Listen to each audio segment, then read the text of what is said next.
السلام علیکم ورحمۃ اللہ وبرکاتہ۔ ہمارے چینل جرنی تھرو دا قرآن میں آپ کا خیر مقدم ہے۔ 8ویں روزے کی مناسبت سے 8ویں پارے کا خلاصہ پیش خدمت ہے۔ 8واں پارہ ولو اننا، اس پارے کے بھی دو حصے ہیں۔ نمبر 1 سورہ انعام کا بقیہ حصہ اور نمبر 2 سورہ اعراف کا ابتدائی حصہ۔ پہلا حصہ جو سورہ انعام کے بقیہ حصے میں مشتمل ہے، اس میں 4 باتیں ہیں۔ نمبر 1 تسلی رسول صلی اللہ علیہ وآلہ وسلم۔ نمبر 2 مشرکین کی 4 حماقتیں۔ نمبر 3 اللہ تعالیٰ کی 2 نعمتیں۔ نمبر 4 10 وصیتیں۔ نبی پاک صلی اللہ علیہ وآلہ وسلم کو یہ تسلی دی گئی کہ یہ لوگ ضدی ہیں، معجزات کا بے جا مطالبہ کرتے رہتے ہیں۔ اگر مردے بھی ان سے باتیں کرنے لگیں تو یہ پھر بھی ایمان نہیں لائیں گے، اور قرآن معجزہ کے طور پر ایمان لانے کے لیے کافی ہے۔ نمبر 2 مشرکین کی 4 حماقتیں۔ نمبر 1 یہ لوگ چوپایوں میں اللہ تعالیٰ کا حصہ اور شرکاء کا حصہ الگ الگ کر دیتے اور شرکاء کے حصے کو اللہ تعالیٰ کے حصے میں خلط ملط نہ ہونے دیتے، لیکن اگر اللہ تعالیٰ کا حصہ شرکاء کے حصے میں مل جاتا تو اسے برا نہ سمجھتے۔ یہ آیت مبارکہ نمبر 135 میں ذکر ملتا ہے۔ نمبر 2 فقر یا عار کی خوف سے بیٹیوں کو قتل کر دیتے تھے۔ نمبر 3 چوپایوں کی 3 قسمیں کر رکھی تھیں۔ ایک وہ جو ان کے پیشواؤں کے لیے مخصوص تھے، دوسرے وہ جن پر سوار ہونا ممنوع تھا، تیسرے وہ جنہیں غیر اللہ کے نام سے ذبح کرتے تھے۔ اس کا تذکرہ آیت مبارکہ نمبر 138 میں ملتا ہے۔ 139 نمبر آیت مبارکہ میں بتایا گیا کہ چوپائے کے بچوں کو عورتوں پر حرام سمجھتے، اور اگر وہ بچہ مردہ ہوتا تو عورت اور مرد دونوں کے لیے حلال سمجھتے۔ نمبر 3 اللہ تعالیٰ کی 2 نعمتوں کا ذکر ہے۔ نمبر 1 کھیتیاں اور نمبر 2 چوپائے۔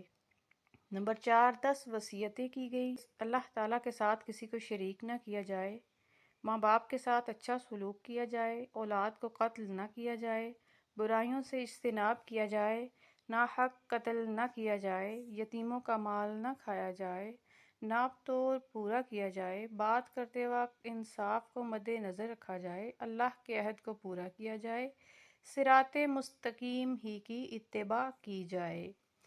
اس پارے کا دوسرا حصہ جو سورہ اعراف کے ابتدائی حصہ پر مشتمل ہے، اس میں 5 باتیں ہیں۔ نمبر 1 اللہ تعالیٰ کی نعمتیں۔ نمبر 2 4 ندائیں۔ نمبر 3 جنتی اور جہنمیوں کا مکالمہ۔ نمبر 4 اللہ تعالیٰ کی قدرت کے دلائل۔ نمبر 5 5 قوموں کے قصے۔ اللہ تعالیٰ کی نعمتوں میں یہاں 2 نعمتوں کو سب سے الگ بیان کیا گیا، اور وہ کیا ہیں؟ وہ ہے قرآن مجید اور تمکین فی الارض، یعنی انسانوں کی تخلیق، انسانوں کو مسجود ملائکہ بنایا اور زمین میں عزت عطا فرمائی۔ نمبر 2 4 ندائیں کی گئی۔ ندا پکارنے کو کہتے ہیں۔ صرف اس سورہ میں اللہ تعالیٰ نے انسان کو 4 مرتبہ یا بنی آدم کہہ کر پکارا ہے۔ پہلی 3 نداؤں میں لباس کا تذکرہ ہے کہ اس ضمن میں اللہ تعالیٰ نے مشرکین کی ان تمام باطل عقائد کا رد کر دیا کہ ننگے ہو کر طواف نہیں کیا جاتا جیسا کہ ان کا دعویٰ تھا۔ چوتھی ندا میں اللہ تعالیٰ نے اتباع رسول کی ترغیب دی ہے۔ نمبر 3 جنتیوں اور جہنمیوں کا مکالمہ بیان ہوا ہے۔ جنتی کہیں گے کیا تمہیں اللہ تعالیٰ کے وعدوں کا یقین آ گیا؟ جہنمی اقرار کریں گے، جہنمی کھانا پینا مانگیں گے، مگر جنتی ان سے کہیں گے کہ اللہ تعالیٰ نے کافروں پر اپنی نعمتیں حرام کر دی ہیں۔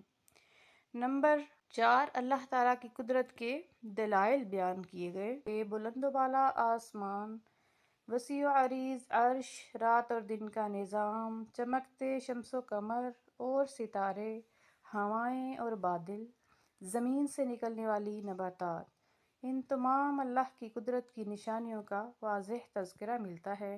نمبر 5 5 قوموں کے قصے بیان ہوئے۔ قوم نوح، قوم عاد، قوم ثمود، قوم لوط اور قوم شعیب علیہ السلام۔ ان قصوں کی حکمت یہ ہے کہ رسول پاک صلی اللہ علیہ وآلہ وسلم کو تسلی دی گئی اچھوں اور بروں کے انجام کا بتایا گیا۔ اللہ کے ہاں دیر ہے اندھیر نہیں، اس بات کی تسلی دی گئی۔ رسالت کی دلیل دی گئی کہ امی ہونے کے باوجود پچھلی قوموں کے قصے بیان کر رہے ہیں۔ انسانوں کے لیے عبرت اور نصیحت رکھی گئی۔ یہاں پہ پارہ نمبر 8 کا خلاصہ مکمل ہوا۔ انشاءاللہ پارہ نمبر 9 کے خلاصہ کے ساتھ ملاقات ہوگی۔ اپنا خیال رکھیے اور اپنے اس چینل کا بھی۔ والسلام علیکم ورحمۃ اللہ وبرکاتہ۔